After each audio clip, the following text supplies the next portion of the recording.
My name is Roger Peck. I'll be your instructor. When you're designing a building, you do not have to accommodate those areas for limited access. Handicap accessible route or an area for a wheelchair. In this case, we have to provide horizontal and vertical dispersion.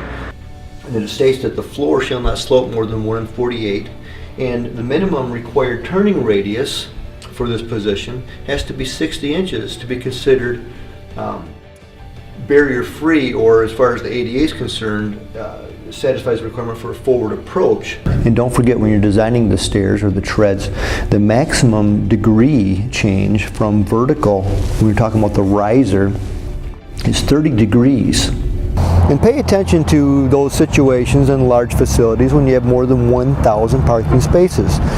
What you don't want to forget is that you're allowed to deviate from the typical rules for landings, and 1 in 48 is always going to be considered a relatively level surface.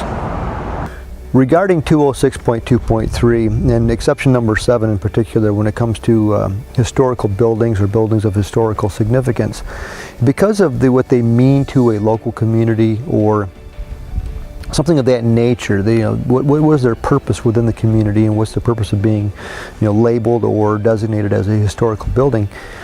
Because of that, our routes, when it comes to access or doing renovations and providing access to these buildings, we don't have to provide access to every floor or story, just the one that we happen to be working on.